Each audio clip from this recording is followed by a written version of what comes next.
Welcome to Meeples on Meeples, Episode 6, a podcast where we discuss all things board game related. I'm Adam.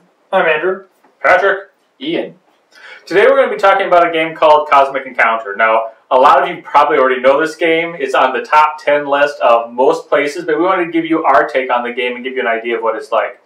To basically explain this game, it's a high interactive player game in which you're given a series of planets, all of one color, and several ships. Each ship represents a colony. You also then select two cards that will identify two species that you could become. You choose one of those species, the other species gets put away in the box. The rest of the game is trying to annihilate your opponents, and by doing that, at the beginning of your turn, you flip a card to see who you're going to fight, in this case, the purple player. You point this gate at the purple player. You wage so many of your colonies to attack that colony or that player's planet. It's typically, I think, a max of 4, right? Max of 4 that you can put on.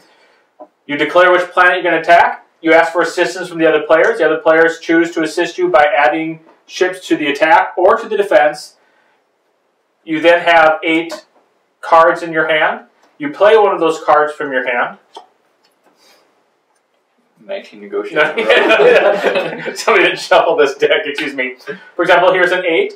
And what happens is I add this attack card to the amount of my ships in the what we call the war. The defender would also pull a card like that, add that to how many ships are defending his planet. Highest total of ships and number wins. Now that's overly simplified because this game has a lot of screwage in it, basically. A lot of fighting against each other, a lot of ways to backstab. Each race has its own potential special power that really can twist things up. And overall, it's a really unexpected, really even hard to explain, hard to get a grasp on game that gives us a lot of fun. The game is completely different, I think, because there are so many races. I mean, it really depends on what race you're playing to what this game is going to be like. I mean, it could be a completely different game. You know, I think how many times have we played it? A dozen times? Oh, easily. And it's almost always different. And we try to play different species every time. Yeah, and each species you can play, I mean, we've gone from 15-minute games to, what did we just get done with, an hour? Yeah, hour, 15-minute game. And it really depends on how bad you want to screw the other players and what species you draw. So let's start off with the different aspects of it. First of all, strategy. And I will start here. I don't know if you can't, this is one of those games that you can't come in with a strategy. Because there's so many variables in here that if you come in and say, I'm going to try this, it's not going to work with your species. I mean, when you draw that species, and it's not only your species, you have to know what your other players are going to play because that totally depends on how you're going to play it. There are species that win by losing. You can draw a species, and if just reading your card, you can think, all right, I know how I'm going to do this. I'm going to win because my guy automatically adds 4 additional attack points every time I fight. Well, that's great, except when you go against somebody else who automatically subtracts 4 attack points. And if you don't know that going in, so you may think, oh, I have this great strategy, but as soon as they reveal their species, you're like, oh, great. Every time I fight them, my strategy's gone. Before you go, how you win is on other players' planets, you want 5 planets other than your own with your color of colony on it. So that's your goal, is to get to the number 5 first, unless your species says, hey, here's a new goal that you can win on. I did have a species once that if I lost all my ships, I won the game. So I did not actually have to get all the way up here. I think it was the Masochist, to where I would specifically try to lose all my ships. Well, you've won. Ian, we don't know how he does it. He doesn't know how he does it. I think Ian by far has won the most games with no strategy whatsoever. Yeah, no, it seems like I try to build a strategy with every game that I play, and this one is just ridiculously hard based on, I think I just win just by kind of staying under the radar. Yeah, under the radar. Right to the end, and then just kind of, I have 4 planets, I only need 1 more to win. And then or somebody like me is not paying attention. I'm like, oh, I'll just hop on here, and then they're like, you're giving him the win. I'm like, whoops. That's happened how many times? I think I've met. Yeah, you gave me the win last time. You've given me the win. I think Brian's giving me the win. I mean, it's just, maybe it's just helpful neighbors. This is definitely a game that you become the kingmaker in by accident. Yes. And by kingmaker, that's a term that's used to mean you get to decide who the winner is just because of the position you're playing in that turn. But it's one of those games that, despite the fact that it's a kingmaker game, it is a lot of fun. It's a blast to get it done. To kind of go to strategy, just a little bit more on that. to show you just how screwed up this game could be, we actually had a card last game that got passed around the table that when somebody lost, they had to basically pick a new species at random, not knowing what it was going to be, and play that species for the rest of the game. The reincarnate. Yeah, the reincarnator card. And so, any strategy you have at that point is completely gone because as soon as you lose, whoever has that card passing it to you, and you're drawing a new species. So it makes this game just so much fun, but almost impossible to come in and know this is how I'm going to win. And it's also the game, one of the few games that I know that rewards cheating. In that there's a card called the Filch, which basically says you may cheat. And if you get caught cheating, the only thing you have to do is turn that card face up and just move all the decks closer to you so it's easier to cheat. So, I mean, it's one of those games where it causes just a lot of laughter.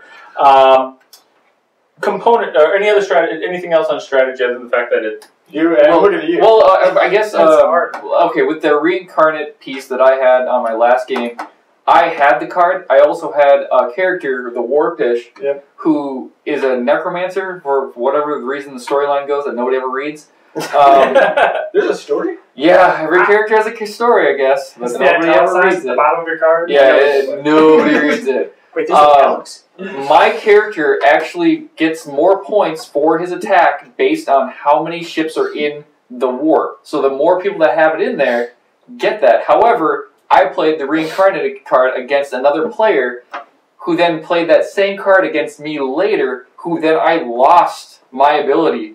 So if I would have just held on to that card and would have just lost it into the shuffle of the deck, I probably would have won a long time ago. We wouldn't have had an hour-and-a-half game.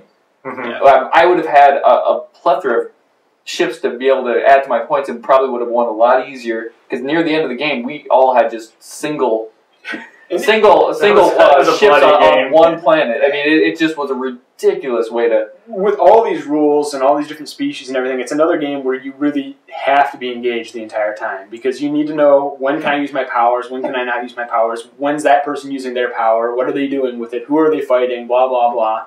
I mean, if we go back to our first game, I think the person that won it didn't realize they actually won the game until 2 or 3 turns later, because we didn't realize you had to be so involved and so focused on the game. We looked around and said, oh, wow, he's got 5 colonies already, but we weren't used to what the game was like at that point. You have to wait because you're always being stabbed in the back, so... It's true. I do want to make a good point with the developers for the game and how they have everything written. As intricate as every character is in this game, the way the rules are written to it really it almost encompasses every single scenario, and as many as you have, and as weird as all the outcomes that you can get for the game, it seems like you can always go back to the rulebook and say, no, you can't do that, and yes, you can. And really, there's very, very few times that we've been actually in conflict to say, I don't know how to play that, because there's always seems to be a good rule for it. So let's break off into that and things that we like. I do like the rulebook. Something that we should note, this is the Fantasy Flight edition of Cosmic Encounter. This has been picked up by, I think, 3 or 4 producers in the past, so this is the newest version that we were playing. And we have played one of the older ones, and they do have very different rules to some degree in how they play. Different components, of course. And different pieces as well. It looks different. So the thing I like about this is, first of all, your species card. There's several parts of a round. There's several different phases of a round. And there's the start turn, the regrouping, the destiny, the launch, the alliance, the planning, the real and the resolution. And each of your species' special abilities, it tells you on what phase you can use it in. And if you miss that phase, tough, you can't use your power. A funny note about that, we didn't actually start playing by that rule and realizing that was down there until probably about 4 or 5 games. The other thing is there's special cards in here called flares and artifacts, and they also tell you when to play them. I really like the idea that it tells you when you can and cannot do things. That eliminates a lot of the discussion. The other thing I really like about this game is it's always everyone's playing on every turn, on every round. Because if you're not one of the main players attacking or defending, you can be an alliance, you can play cards to screw both the attacker and the defender, you can force yourself in with some species, you can force yourself in on the fight. Everybody's playing every turn, every round if they wish. And it really keeps you focused and keeps everybody engaged. I guess, what does everybody feel about the components of this particular version? I mean, any thoughts on it? I like how they stack. Yeah, they are. I mean, the other one we have, they kind of like they don't stack quite as well. They kind of sit together like this. But they got a neat little ship they sit on, which is kind of cool too. But these actually stack very well. People don't like it when you do this, though. Like if you're pairing up with them and then you cover up theirs, they get angry about it. But hey, some people just like to be on top. No, it's very sturdy. I mean, there's not a lot of pieces, but the cardboard's thick and sturdy, and it's not bending or anything real easy. The cards got a nice feel to them. They're thicker. They don't bend real easy. Yeah, they got a matte finish to them. Very plain card-esque. Yeah, there's a lot of cardboard chits that come with this that you don't always use, depending on the rates that you use. So we don't have those up. There are cardboard pieces. Your tracker, your game tracker. The neat thing about this is it fits in and it doesn't move around. I wish they would have come up with that idea with some of their other games. And I think in all the games we've played so many games, and there's probably still pieces we've never even touched in that box. Yeah, that's how just big and complex this game is. Not complex in a bad way. Just no, I mean, but you need to know coming in. They can be simple. It's complex, and you need to be involved. And something I would suggest doing that's been fun with us is don't read all the powers ahead of time. Sometimes we just, we pick a character and we're like, oh, we've never seen this character before, and so we open it up and it's a new species to us, and we don't. It brings something new every time we play the game, because we never know. We're like, oh, what does that species do? So it's kind of fun to reveal it at the table and then get surprised by what you're coming up against. Anything else about the components that you like, the pieces? I like that they're well designed. I mean, you get your little picture of your guy and then all this, but it's got nice color to it. It's got good drawing and everything like that. They're not just like, here's your race, no picture, whatever. You kind of get a little bit of imagination when you see that, and you're like, all right, this is who I am. This is what they look like. Yeah, there's really good artwork on it. Yeah. For how many species there are? How many are there in this game? There's actually. The core game, I can't remember. There's also 3 now expansions for it. We played one of the expansions. Each card has its own art, is the thing. Yeah. I mean, they don't copy it. Each species looks distinct. And each species has its own unique power or ability, too, which blows my mind that they come up with, I think each expansion has about 20 new cards to it. So if you can think about, there's 3 expansions, so there's 60 added, I think maybe more than that, 60 added to the base game. So, and we only have one of those, so we haven't gone through all the species yet. No. Each expansion also adds a new rule. So if you get, if you played all the expansion or the base game and you want some new rules, something to twist it up, buy an expansion. It adds more cards, it adds new rules, it adds different flavor to it, and it's a whole new game. Detractions. I can't really. This is one of the few games that I can't really put my finger on. I mean, as far as components go, one of the things that's maybe a little difficult is how you keep track of your wins. They fit into these little notches along here. So every time you get you stack on top of each other. So every time you get another colony, you move up a notch. Well, they don't really fit in there well. They can almost do maybe a bigger notch, like a puzzle piece notch, to really lock them into place. Because people are reaching in and grabbing a ship every time it comes back to their turn, and so they're bumping this, and you maybe lose track of where the person's little token was on the outside of the ring, and that's kind of maybe a downfall. It's a little bit of a downfall, but this doesn't. I mean, because you can see out there, and you've got 2 here, 3 there, so it's just more of a quick reference. I think it's much better than another game that we play a lot of, Betrayal and House on the Hill. Those things never stay in place to keep track. I think this is much better than what they've done in the past. Anything else? I mean, like I said, I really can't think of many things that are deficient in this game. No, and there's not a lot of board pieces per se. It's mostly cards. So when you do that, because this was the first game I played when I came to start playing your guys' group, was the House on the Haunted and Cosmic Encounters right after that.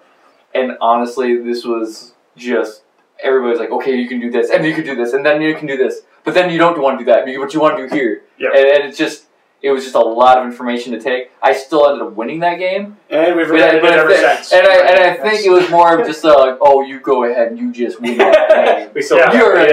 You're a new kid. Way to be here. Way to go, slugger. But honestly, it's been fun every time I played it.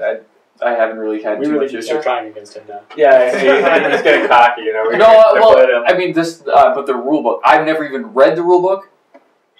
As we've gone, I obviously... the rule book isn't really much to say. I mean, you got your basic rules, like you get 1 card, or you get to pull a ship out every time it's your turn. Most of the rules come from what this card is, and what your power is. The rest of it just kind of plays as is. You know, you lay them here, you fight, you lay down 2 cards, you flip them over, and then everything goes from there, whether you got negotiate, attack, artifact, whatever, and then the power of your person. So the rule book doesn't have to be extremely in-depth. So yeah, it's kind of like learning the rules every time you play. Not in a bad way. I mean, I don't mean to talk about the complexity of this game to make you think it's too difficult to want to play, but it's one of those where you are almost learning the rules every time. Like relearning them. We've played this a few times. We all have our favorite species and things like that. You have species that you're like, I feel comfortable with that. New species always throw you in for a little loop. But that's kind of the fun of the game is you never know what you're going to expect. Any other thoughts before we start to rate this? Any other thoughts or input that you want? I'd like to go through the different sessions or the like your as far as it seems like we definitely go to these points when we're in conflict only, and really we don't actually play through. Okay, now is our start turn. Now is our regroup. We just our phases kind of blend together, right? And I don't know if that's just us playing it, or if that's just kind of how the game is actually just developing. They only come up when we're trying to screw each other, right? Well, only when we're in conflict. Really, that's the only time they should come up, because otherwise you're just going through the motions. Okay. Yep, I flipped a card, I'm fighting him. Okay, we both play cards. Yep, okay. I mean, really, the rest of it just plays itself through, so you don't really have to separate. Okay, now we're doing the resolution. Now we're doing the regroup. Now, I mean, imagine doing that every turn. It'd get tedious. I do agree. But I do see what you're saying, that at least we need some demarcation. Because I can't think of the species we had last time. We had to ask, is this regroup phase? Is this the start phase? Yeah. And the cool thing is you have to ask yourself who beats who out. And if something happens to the regroup and something has at the start, of course, start always beats out, because that happens for the regroup phase. And that's when we stop ourselves and we say, okay, what phase are we on and what phase are we going to next? It only really gets annoying when you have a card that you wanted to play and then you just realize that they're already in the reveal or a different stage further along, and you've really just missed it. Which comes back to the point that you really have to pay attention the whole time. Yes. So as long as you're paying attention, you'll know which stage it is because you've done it 100 times. Well, now's that time after you've heard us talk about it. It's a fairly simple. Although it's a complex game, it's a very simple game. I would never. No, I would never go. I would never. This is. Well, but I mean, it's not like I'm trying to think of a game. Manhattan Project. It's not like that. Yeah, it's not like a Manhattan Project. Boy, it's gonna come back and haunt me forever. Yeah, I know you do. Every show we will. Every show we'll be talking. We're gonna play it once and just. No, we played it once. No, I know, but we're going to. It only gets a one-time. We're gonna do it for an evaluation and play it again. I can do it right now. You want to do it? Anyways, give it a 2. Well, what we're gonna do now is we're going to. This is time where we come out and evaluate this game. Give it a scale of 1 to 10. 1 being absolute dog, stay away from the game at all costs. Give it to one of your enemies. Make him forced to play it. 10 is the best. Go out and buy this immediately because we say so. It's the best thing out there on the market. That's if these people really if they want to. Mom, the one person their sales are going to skyrocket. Yeah, by that one. I honestly, and this is all truth, I give this a 10. This to me is. Oh, you're just jumping in. I'm jumping in. We usually start on the left side. I know. I'm just jumping on this one because. When he's done, we're just going to jump in each other. I'm jumping in with this one. I'm giving this one a 10. I think this is well designed, well developed. It's in its 3rd or 4th revision.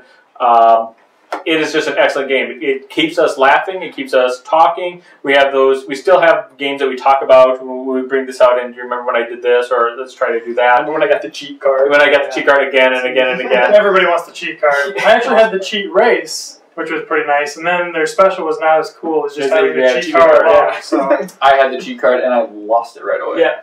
Well, we caught him. I'm bad at playing the cheat card. So I give it an honest to goodness 10. This is one of the best games I've ever played. All right, Andrew, we'll actually go the right order now. All right. Now, I would say a 8, and purely because sometimes the rules get a little. That's twice if you scored anything wrong. I just want you to know that's twice you scored it wrong. Yeah. Last time it was Formula D, whatever. It doesn't matter. Anyway. I would say an 8, purely because there is so many races and that it can play out so many ways. Sometimes you're discussing for 2 or 3 minutes on, okay, no, you can't do this. No, you can't do that. Well, that doesn't read this way, and it's hard because sometimes each rule conflicts even within a certain paragraph. Otherwise, it looks great. It plays fun. I've never had a time where somebody says, "Do you want to play Cosmic?" and I say no. It's a good solid 8 for me, and we can all play it at once, which is very nice. Instead of just being 4-player, it can be up to 6. Well, actually, up to 8 with all the expansions. 8 with all the expansions. Well, What's there the you base? go. That would be The a base long is, game. 5. But that is the plus side too. I mean, we played 2 games tonight, and we played 1.5 hour and a little over an hour. Yeah. So I mean, it can really vary depending on all the races, and that's what's great. You never know what's coming up. I feel like I'm doing this a lot, but I'm going to jump on board with Andrew's score at 8 out of 10. Follower. Well, hey, he's right. It's a good game. I think tonight's game, when we played our 2 separate games, kind of what highlights the problem for me is we had our 1.5 hour game, which was great. We thought, all right, we're going to get another one in. Get another game in before we do our recording.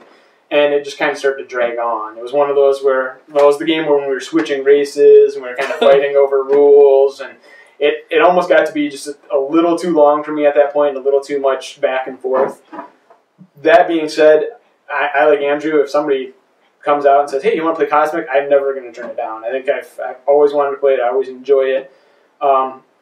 It's one of the benefits of it is it's one of those games where it's not like we have Stone Age. I can't think of another game where it's when another player is playing, you really don't have to pay attention. You can just let them do whatever the heck they're going to do. When it's your turn, you jump back in, and then you can play on your phone or your iPad for the next 3 players to go around.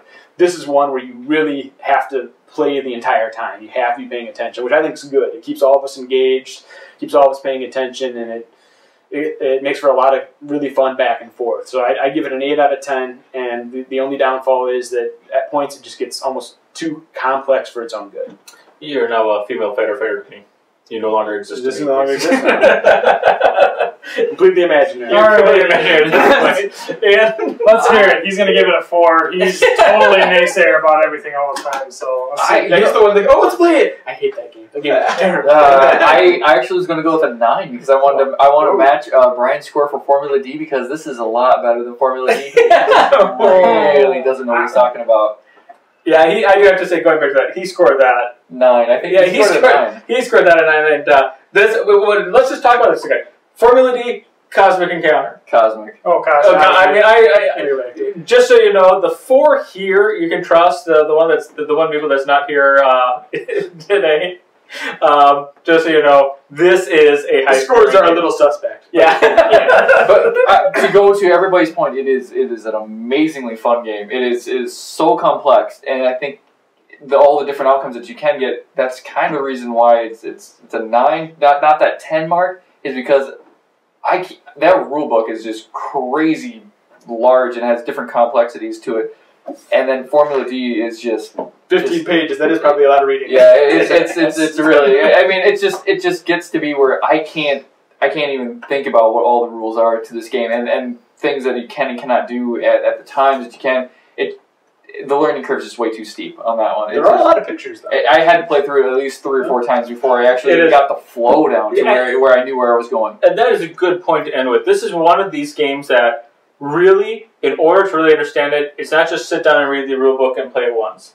In order to really get the feel for it and get to really, if you like it or don't, you really need to play it 3 or 4 times. And you got to have a group that likes to laugh. I mean, this is really a good game to play. Yeah. So, well, there you have it. The score of a 10. Obviously, better than Formula D. So I think that's what we'd all go with. So that is all for this next week. Please look us up. Follow us on meeplesonmeeples.com. We have a Facebook page, Meeples on Meeples as well. And follow us on Twitter. It's Meeples on Meeple. They wouldn't let us add that second S in there. The name was too long. But Meeples on Meeple on Twitter as well. And next week, I think we're going to be playing Years of War, a personal favorite of mine. Another Fantasy Flight game. And at that point, we'll see you next week.